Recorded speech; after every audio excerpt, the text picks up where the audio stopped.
The grand amphitheater of Nexus Prime buzzed with the excitement of billions of beings across the galactic hegemony, their eyes fixed on countless screens, holograms, and neural feeds as the Imperial anthem played.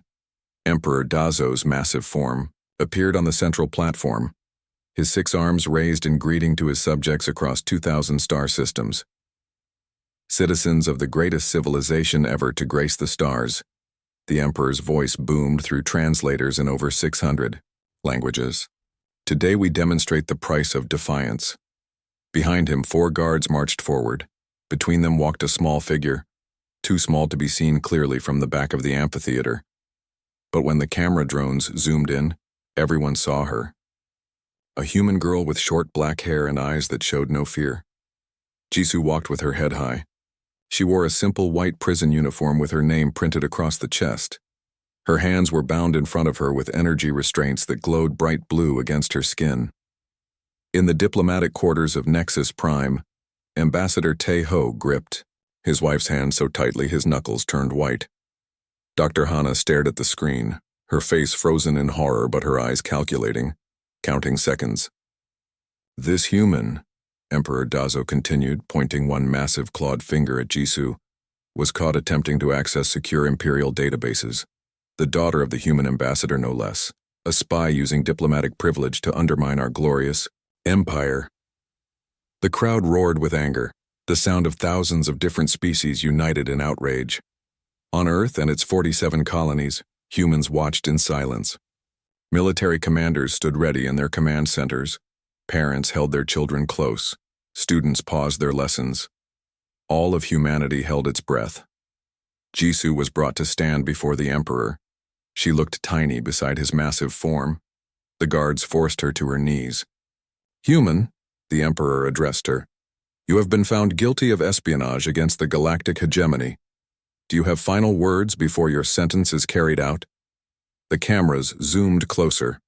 Jisoo looked directly into the nearest one, knowing her parents were watching, knowing all of humanity was watching. 47 minutes, she said clearly. "That's all it takes." The Emperor laughed, the sound echoing through the amphitheater. 47 minutes for what, little human? For your primitive species to surrender? A wise choice. Jisoo's expression didn't change. "You'll see." The Emperor raised his ceremonial staff. "The sentence is death, to be carried out immediately, as a lesson to Earth and all humans who would challenge the might of our empire." Ambassador Tae-ho closed his eyes. Dr. Hana did not. She watched, tears streaming down her face as the staff came down. The broadcast showed everything. The Empire wanted no detail hidden, wanted the full weight of their power understood by the newly discovered human species. They had calculated that this show of force would bring the humans to their knees, make them surrender their worlds and resources without a fight. They had calculated wrong. After the execution, the Emperor addressed the cameras again. "Let this be a warning to all who oppose us. The human diplomatic delegation has one standard day to deliver their surrender terms. Should they refuse, we will consider it an act of war, a war your primitive species cannot hope to win." In their diplomatic quarters, Ambassador Tae-ho finally broke his silence. "Begin the countdown," he said to his wife. Dr. Hana nodded, touching a small device on her wrist. "Protocol 47 is now active," she said. 47 minutes, just as we planned, just as Jisoo agreed. "She was so brave," Tae-ho whispered, finally allowing himself to sob. "She was," Hana agreed, her voice steady despite her tears. "And she knew exactly what she was doing, what we all agreed must be done." On their private channel, secure from Imperial surveillance, they received confirmations from Earth and all. 47 human colonies. Everyone was ready. The countdown had begun. The Emperor returned to his palace, pleased with the day's events. His advisors congratulated him on the strong message sent to the humans. Their intelligence suggested the humans had no significant military force, no advanced weapons that could threaten the Empire. The execution would surely break their will. "Your Magnificence," said Chief Advisor Kroll, his tentacles gesturing, excitedly. I've prepared a list of resources we should demand from the human worlds. Their water reserves alone will fuel our terraforming projects for decades. Excellent, the Emperor said, settling into his throne. And their population? How many would be suitable for labor? At least 4 billion, Your Magnificence. Their physical strength makes them ideal for mining operations. The Emperor nodded with satisfaction. The discovery of Earth had been a stroke of good fortune. A planet rich in resources with a population that could be easily controlled. The humans had seemed so primitive when first contacted, with their single-system civilization and limited space travel. In the Imperial Control Center, Duty Officer Meknar frowned at his monitor. That's strange, he muttered to himself. What is it? Asked his supervisor. Just a small anomaly in the recycling system, sir, a slight change in the composition reports. Run a diagnostic. Probably just sensor drift. Yes, sir. Meknar tapped his console. Diagnostic shows nothing wrong with the sensors, but there's definitely something unusual in the recycling water. Some kind of particles too small to identify. Is it affecting system performance? No, sir, not yet anyway. Then log it for the maintenance crew to check during the next cycle. We have more important matters to attend to. The Emperor wants a full analysis of human defensive capabilities. Yes, sir. Meknar made the log entry, unaware that he had just noted the first sign of the Empire's downfall. In a service corridor deep within the Imperial Palace, maintenance technician Hyun Woo received a coded message on his hidden communicator. To any Imperial security scan, he appeared to be nothing more than a simple human laborer, one of the few allowed to work on Nexus Prime as part of the diplomatic agreements. No one paid much attention to him as he moved through the palace, repairing systems and keeping the vast structure functioning. No one knew he had spent the last year mapping every system, every weakness, every possible point of failure in the Imperial infrastructure. No one suspected that beneath his unassuming exterior lay one of Earth's most skilled covert operatives. Hyun-woo read the message and deleted it instantly. Jisoo's death had not been in vain. The particles in her bloodstream, microscopic machines too advanced for Imperial sensors to recognize as technology, were now spreading through the palace's recycling systems, multiplying and preparing to execute their programmed tasks. He closed, his eyes briefly remembering Jisoo's smile during their training together, her determination when she volunteered for this mission. I'll see you on the other side of 47 minutes, she had told him. I won't let you down, he whispered to her memory as he continued his rounds, waiting for the right moment to act. On the diplomatic vessel orbiting Nexus Prime, Captain Sunmi received the same signal.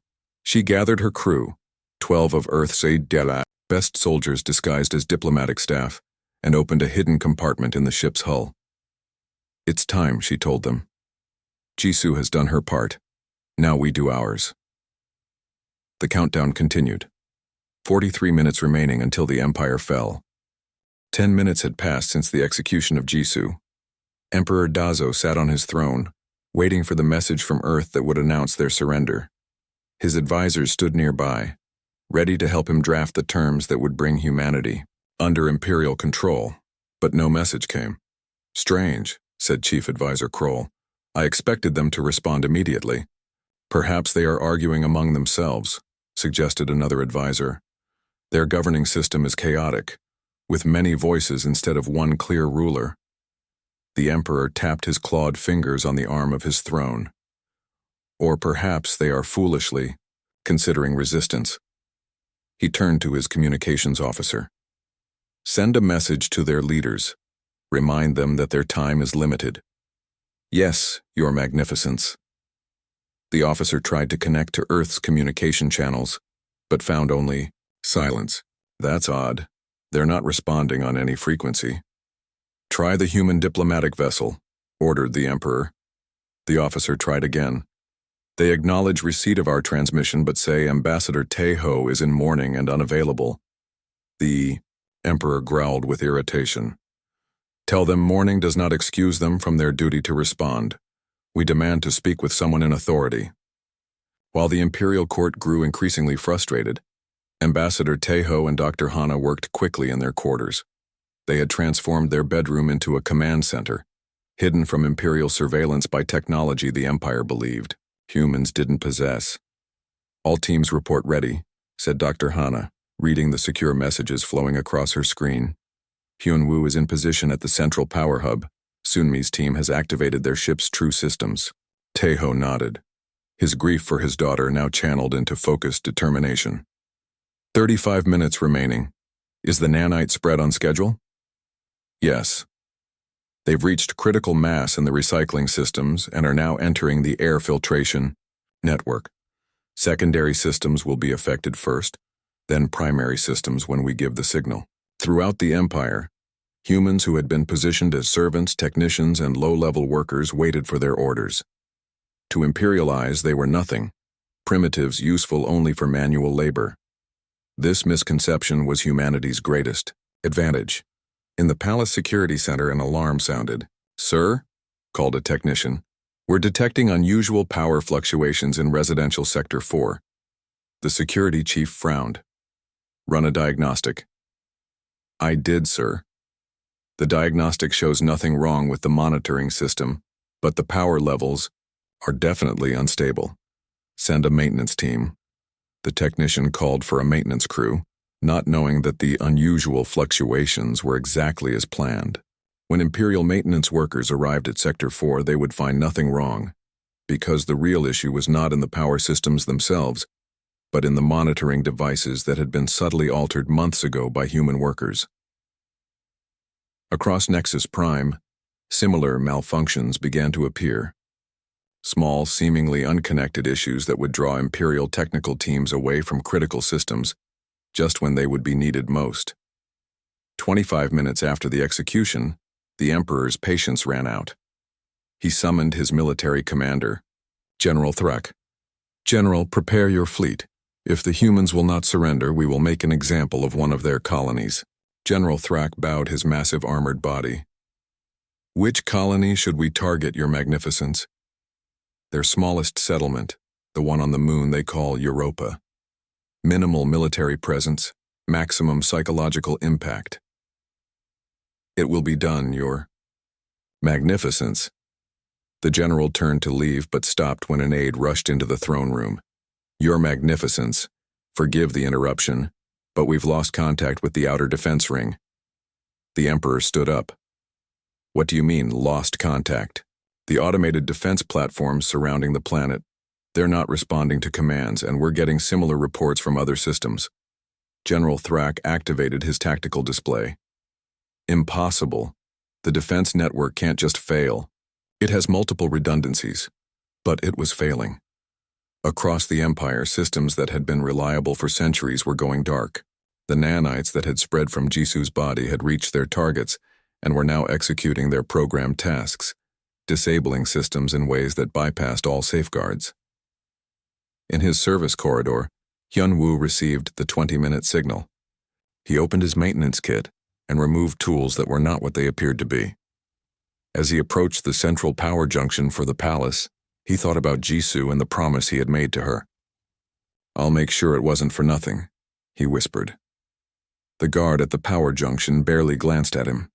Humans were beneath notice, especially those in service roles. Hyunwoo swiped his maintenance badge, which contained codes that had been carefully stolen and duplicated over months of planning. The door opened. Inside, he quickly located the main control panel and went to work. The device he installed looked like a standard power regulator, but was actually a quantum transmitter that would allow Earth's defense systems to directly access the palace's power grid when the time came. On the diplomatic vessel, Captain Sunmi watched as her ship transformed. Panels that had appeared decorative slid away to reveal weapon systems. The ship's energy signature changed as hidden power sources came online. What had seemed like a simple diplomatic vessel was now revealing itself as a military command ship. "All systems online," reported her tactical officer. "We have control of 12 orbital satellites. Weapon systems are charged and ready." Sunmi nodded. "And our other assets?" "All reporting ready, Captain. We have control of 7 maintenance shuttles, and access to the main orbital platform. Good. 20 minutes remaining. Stay alert and wait for the signal. In the Imperial Palace, confusion was growing. Reports flooded in from across the Empire. Communication outages, defense system failures, transportation network disruptions. What had started as minor anomalies was quickly becoming a crisis. "Your Magnificence," said the Chief of Imperial Security, "I believe we are under attack." The Emperor's eyes widened. Attack? By whom? The humans? Impossible. The evidence suggests a coordinated assault on our systems, but we can detect no enemy ships, no weapon signatures. "How can they attack without ships or weapons?" demanded the Emperor. General Thrax's tactical display flickered and went dark. "Sir, we've lost the strategic command network." In their hidden command center, Ambassador Tejo and Dr. Hana watched as reports came in from across the Empire. Everything was proceeding according to plan. "Jisoo would be proud," said Tejo softly. Dr. Hana touched the small locket containing their daughter's picture. She knew what she was doing. She knew that her sacrifice would make this possible. 15 minutes remaining, said Tejo. "It's time for Phase 2. Dr. Hana nodded and sent the coded signal that would activate the next stage of Protocol 47 throughout the Imperial Palace and government buildings across Nexus Prime, and on key worlds throughout the Empire. Hidden human agents received the signal. They moved to their assigned positions, ready to take direct action when the moment came. In the throne room, Emperor Dazo was shouting at his advisors, "Find the source of these disruptions. I want the humans' communications blocked. Prepare the defense fleet." But his orders could not be carried out. The carefully constructed attack had disabled the Empire's ability to respond effectively. Systems that should have been able to identify the threat could not detect the nanite-scale invaders. Communication channels that should have carried commands were subtly corrupted, delivering garbled messages or no messages at all. The mighty galactic hegemony, which had conquered 1,000 worlds through superior technology and military might, found itself paralyzed by an enemy they couldn't see or understand. And on screens across the Empire a timer appeared, hijacking Imperial broadcasts to display a simple countdown.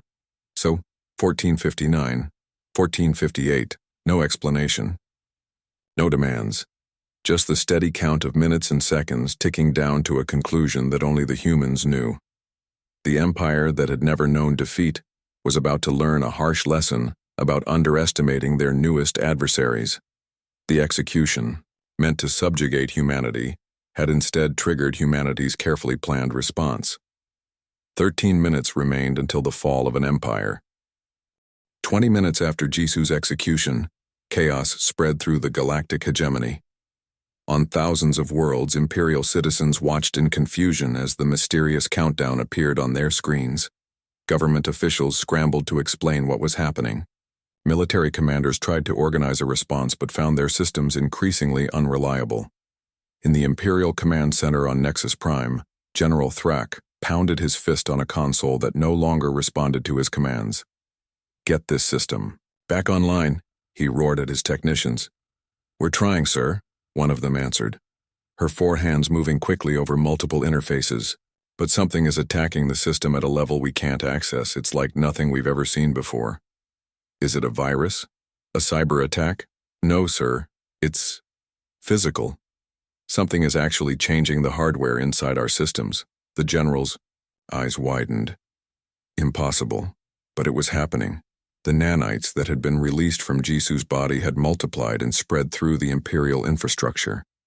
Too small to be detected by standard security measures, they worked together to alter the physical components of the Empire's technology. In the recycling plant beneath the Imperial Palace, Supervisor Drac noticed something strange in the water. Purification tanks. The normally clear liquid had a slight shimmer to it, almost like tiny stars floating in the water. "What is that?" he asked the technician beside him. Before the technician could answer, the control panel in front of them sparked and went dark. Throughout the facility, systems began to shut down. "Emergency protocols," shouted Drac. "Switch to backup power." But the backup systems failed as well.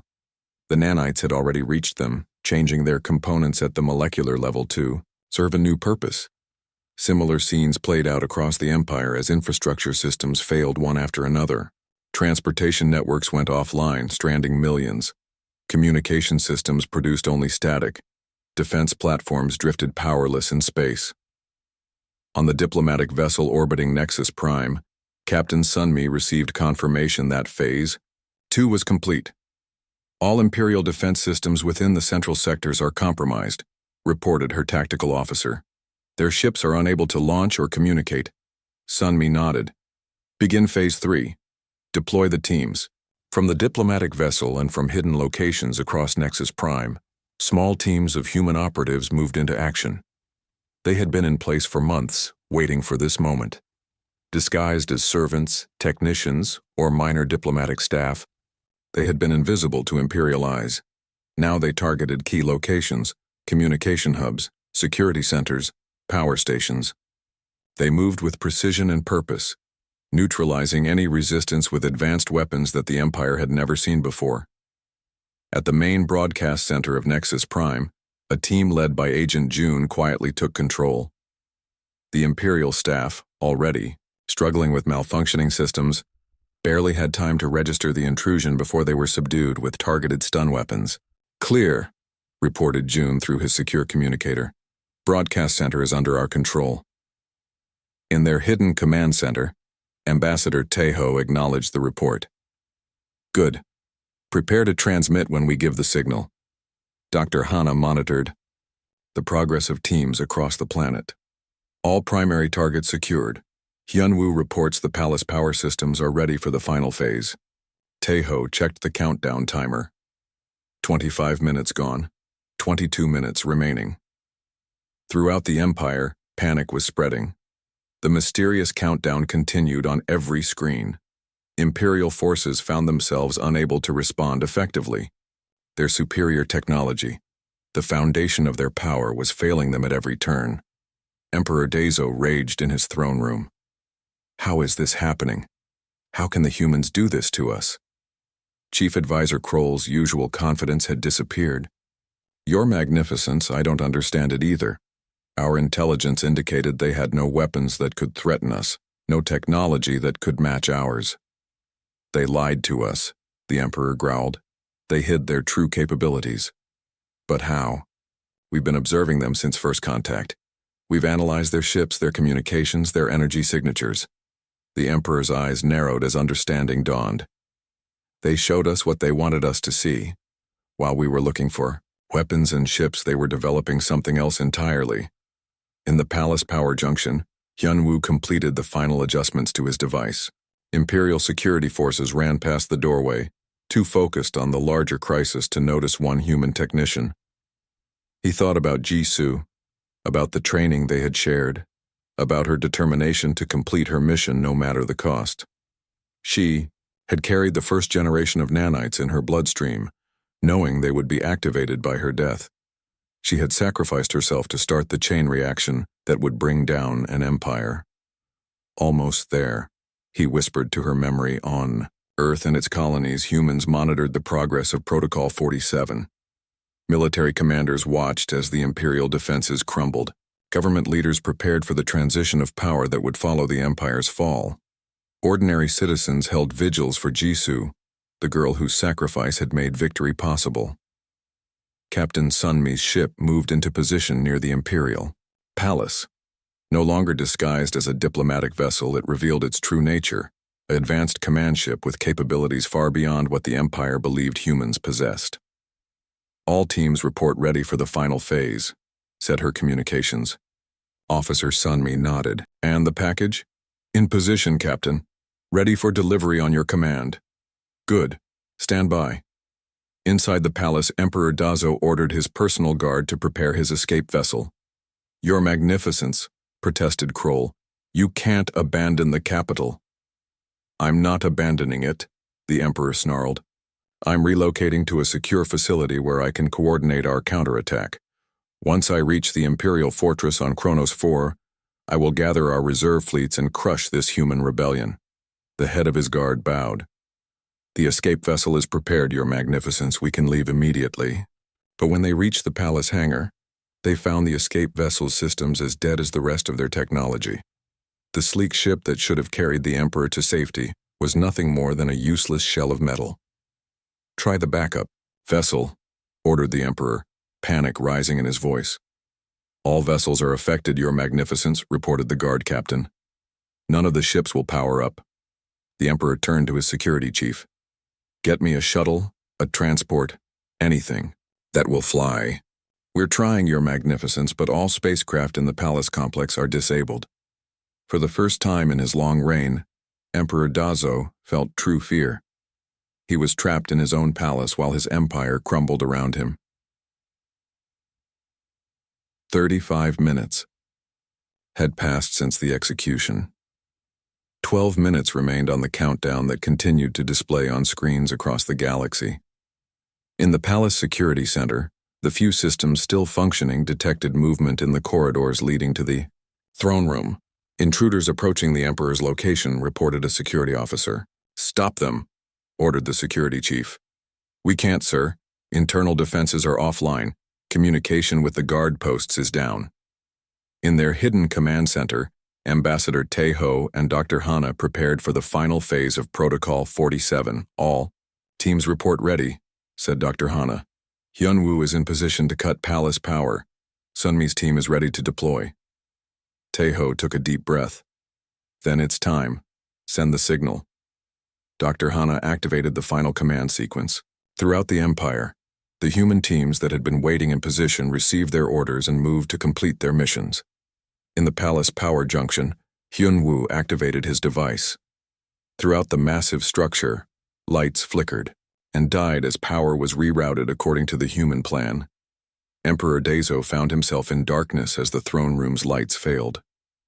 Emergency lighting came on moments later, casting everything in a dim red glow. What now?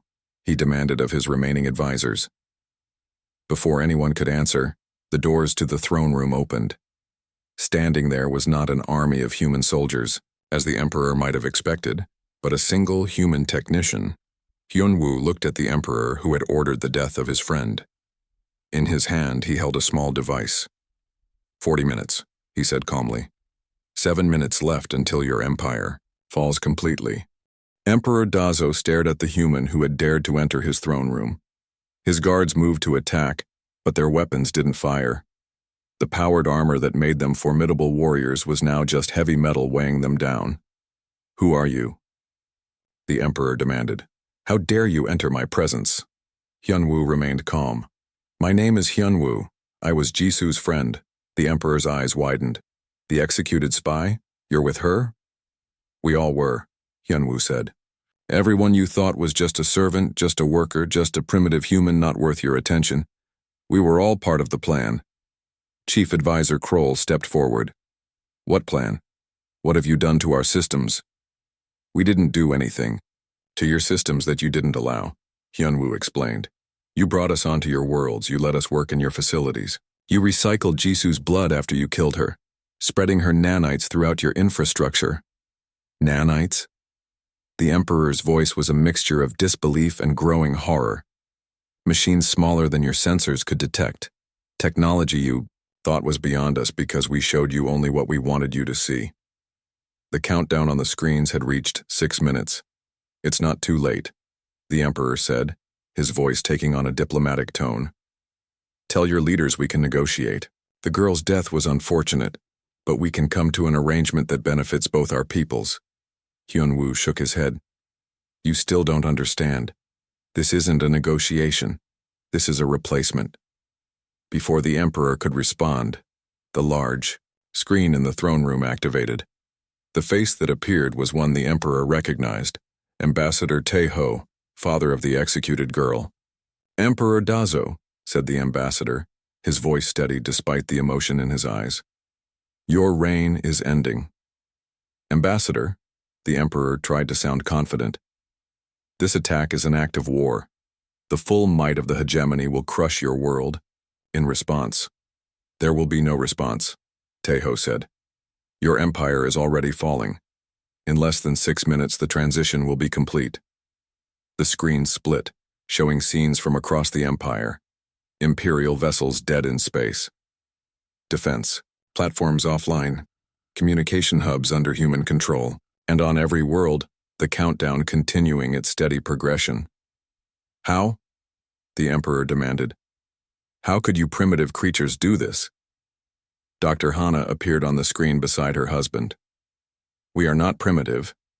We simply allowed you to believe. We were. The truth dawned on the Emperor. You were testing us, he said slowly. From the beginning, you were evaluating what kind of civilization we were. Yes, confirmed Tejo. When we detected your probes entering our system 3 years ago, we had a choice. We could reveal our true capabilities and risk starting a war, or we could observe and learn. So you pretended to be less advanced than you are, said Chief Advisor Kroll. But why? Why maintain the deception after we welcomed you into the hegemony? Welcomed? Dr. Hana's voice was sharp. You conquered, you demanded, you threatened. You gave us no choice but to join your empire or be destroyed. At least, that's what you thought you were doing. We saw how you treated other species. Tai-Ho continued. How you stripped their worlds of resources. How you used their people as labor. How your hegemony was just a pretty name for your empire of exploitation. So we planned, added Dr. Hana. We studied your technology. We identified your weaknesses. We positioned our people throughout your key systems, and we created Protocol 47. The nanites in Jisu's blood, said Hyunwoo from where he stood in the throne room doorway. The countdown. The systematic dismantling of your empire's infrastructure. The Emperor looked at the screen where the countdown showed just over 4 minutes remaining. You planned all of this before the girl's execution? He asked. We planned. For the possibility, Tejo said. We hoped it wouldn't be necessary. We tried diplomacy. We tried to show you that cooperation would benefit everyone. But you chose domination, said Dr. Hana. You chose to make an example of our daughter. For the first time, emotion cracked through the ambassador's composed facade. She volunteered. She knew the risks. She knew what would happen if you chose the path of violence. The Emperor's mind raced, trying to find a way out of this impossible situation. Your daughter was caught accessing restricted systems, he said. She was a spy. Her execution was justified under imperial law. She was exactly where she was supposed to be, Dr. Hana replied, doing exactly what she was meant to do. You caught her because we allowed it. She carried the first generation of nanites, Tejo explained, programmed to activate upon her death, to spread through your recycling systems and begin the process of taking control of your technology. The Emperor's many eyes blinked in confusion. You sacrificed your own daughter? No, Hyunwoo interrupted, his voice hard. You killed her. We just made sure her death had meaning. On the screen, scenes from across the galaxy continued to show the collapse of the Empire's control. Imperial officials were being quietly detained by human operatives and their allies from other species. The massive Imperial fleet hung powerless, in space, their advanced weapons and defenses neutralized by the invisible invaders in their systems. 3 minutes, announced Dr. Hana, looking at the countdown. What happens when it reaches 0? Asked the Emperor, dreading the answer. The final phase of Protocol 47, replied Tejo. The complete shutdown of all Imperial control systems and the activation of our replacement infrastructure. You're going to replace our empire with yours, said Chief Advisor Kroll. Not an empire, corrected Dr. Hana. A cooperative, a true hegemony where all species have equal voice and equal protection. The Emperor laughed bitterly. Pretty words. But power corrupts. You'll become us in time. We've built safeguards against that, said Tejo. Systems that prevent any one species from dominating the others. Transparency protocols that ensure all decisions are made in the open. Your empire fell because it was built on fear and control, added Dr. Hana. What replaces it will be built on cooperation and mutual benefit. The Emperor looked at the humans on the screen, then at Hyunwoo still standing in the doorway. And what of me? What of my people? Will you execute us as we executed your daughter? No, said Teho firmly. That is not our way. You and your high officials will be tried for your crimes, explained Dr. Hana. But your people, the citizens who had no choice in your policies, they will be welcomed into the new cooperative.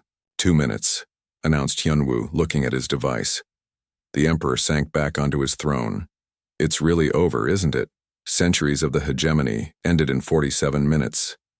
Your empire was already failing, said Teho, built on exploitation and fear it could not last. We merely hastened the inevitable. On screens across the galaxy, the countdown continued. But now alongside it appeared a new image, Jisu's face, recorded before her mission began. My name is Jisoo, she said, her voice clear and determined. If you're seeing this, then I'm gone. But my death was not in vain. The Emperor watched, transfixed as the girl he had executed addressed the galaxy. Humanity comes to you not as conquerors, but as liberators, Jisoo continued. The empire that ruled you through fear is falling. In its place, we offer partnership, equal standing for all species, protection for all worlds. Around the Emperor, his remaining advisors watched in stunned silence. We could have come with ships and weapons, Jisoo said. We could have fought your oppressors in open war, but that would have led to more death, more destruction. Instead, we chose a different path. 1 minute, said Hyunwoo quietly. As the countdown reached 0, a moment of perfect silence fell across the galaxy. For one heartbeat, it seemed as if time itself had stopped. Then, on every planet in the former empire, the lights came back on. But they were different now. Softer, less harsh. The imperial symbol that had dominated public spaces disappeared, replaced by a simple circle containing stars of different colors, representing the diversity of worlds now united in a new way. In the Imperial Palace, now simply called the Central Coordination Facility, Emperor Dazo watched as his throne room transformed around him. The imposing symbols of imperial power faded from the walls. The elevated throne that had placed him above all others slowly lowered until it was level with the floor. 47 minutes, said Hyunwoo, checking his device. Just as Jisoo said.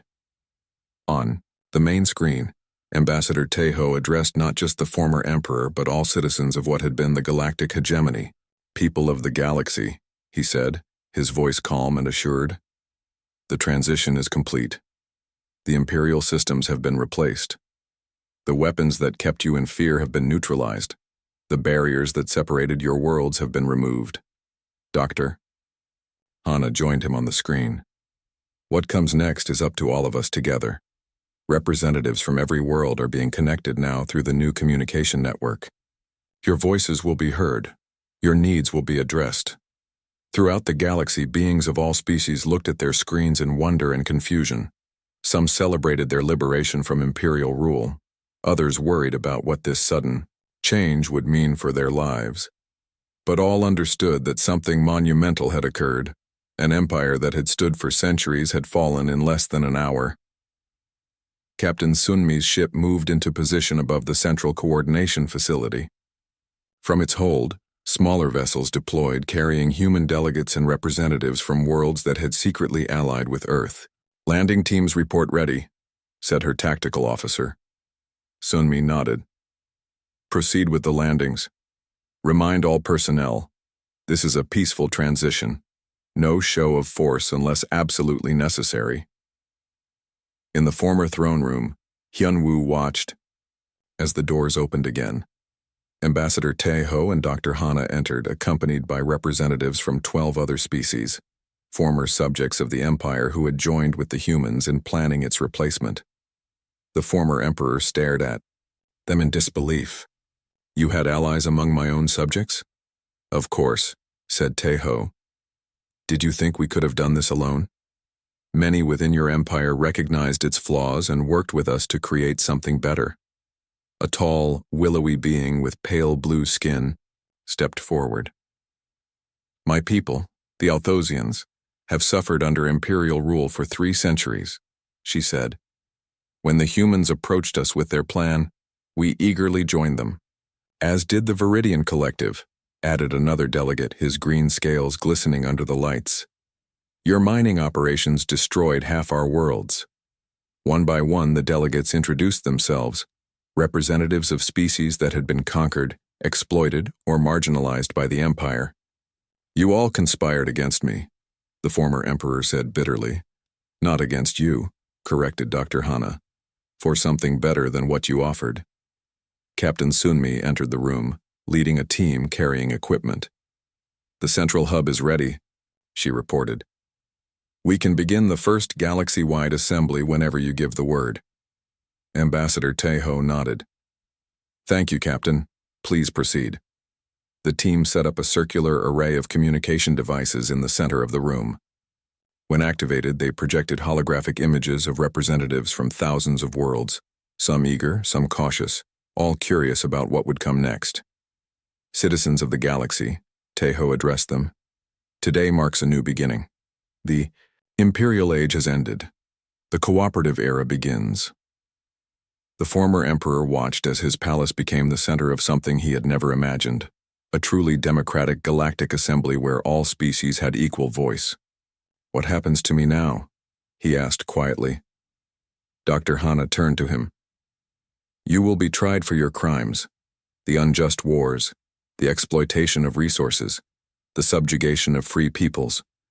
But your trial will be fair, and your rights will be respected, something your empire never offered its victims. And my people will be welcomed as equals in the cooperative, Taeho assured him. We hold no grudge against those who simply lived under your rule. Throughout the following days, the former empire transformed. The rigid boundaries between worlds dissolved as the new cooperative established itself. Trade routes opened that had been restricted under imperial rule. Cultural exchanges flourished as species that had been kept separate were finally able to interact freely. On Earth and its colonies, humans celebrated their victory, but also mourned the price paid for it. Jisu's name became synonymous with selfless sacrifice for the greater good. Her face appeared on memorials across human space. 1 month after the fall of the Empire, a new monument was unveiled in what had been the Imperial Plaza on Nexus Prime, a simple stone pillar bearing Jisu's image and the words, "Freedom takes 47 minutes. Peace takes generations." Ambassador Taeho and Dr. Hana stood before the monument, finally allowing themselves to fully grieve their daughter now that their mission was complete. She would be proud, said Taeho, his voice breaking slightly.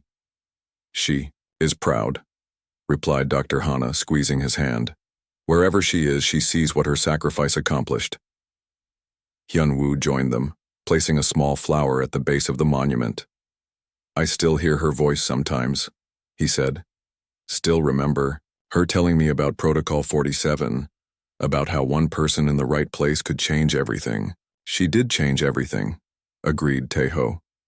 Around them, the plaza was filled with beings from dozens of different worlds, all going about their lives in the new reality Jisu had helped create.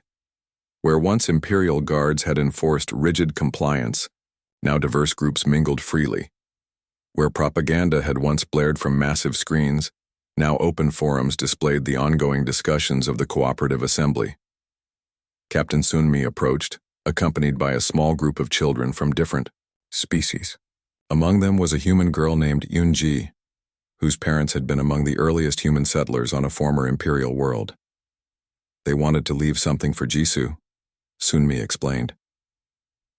The children placed drawings and small handmade gifts at the base of the monument. Yoonji, her eyes wide with admiration, looked up at Taeho and Dr. Hana. My teacher told us about your daughter, she said. She told us how brave Jisu was, how she saved everyone. Dr. Hana knelt down to the child's level. She was brave, and she would be very happy to see you and your friends together like this. Will you tell us about her? Asked Yoonji. What was she like? Taeho exchanged a glance with his wife, then nodded.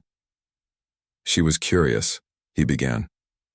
Always asking questions, always wanting to learn about other worlds, other beings. As they shared stories about Jisu with the children, the former emperor was led past under guard, On his way to the court, where his trial would soon begin, he paused, looking at the monument and the family gathered before it. For a moment his eyes met those of Dr. Hana.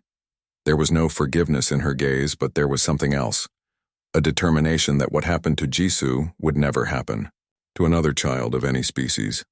The former emperor lowered his head and continued on his way, understanding at last what his empire had truly been and what had replaced it. In the cooperative assembly hall that evening, representatives from 10,000 worlds gathered, in person or via holographic projection, to continue the work of building their new shared future. The discussions were sometimes heated, the disagreements real, but the foundation was stronger than anything the Empire had built through force. As night fell on Nexus Prime, Tae-ho and Dr. Hana stood on a balcony overlooking the city. Lights twinkled below them. No longer the harsh glare of imperial illumination, but the softer glow of a civilization learning to live in harmony. "Do you think it will last?" Tae-ho asked softly. Dr. Hana considered the question. The Empire lasted, for centuries through fear and control. What we've built is founded on cooperation and respect. It's harder to maintain, requires more work, more compromise. But yes, I think it will last. "Because of Jisoo," said Tae-ho. "Because of Jisoo," Dr. Hana agreed, "and because of everyone who saw what could be better and worked to make it happen." Below them, at the base of Jisoo's monument, a small group had gathered for a vigil. They held lights that shimmered like stars in the darkness. Humans stood alongside beings from dozens of worlds, united in remembrance of the girl whose sacrifice had changed the galaxy. 47 minutes had brought down an empire. The work of building something better would take generations. But as Tae-ho and Dr. Hana watched the gathering below, they knew that work had already begun. And somewhere among the stars, Jisoo's legacy continued, not as a memory of vengeance, but as a promise of what could be achieved when courage stood against tyranny and when cooperation replaced domination. The galaxy would never forget the human girl who died so that billions could live free.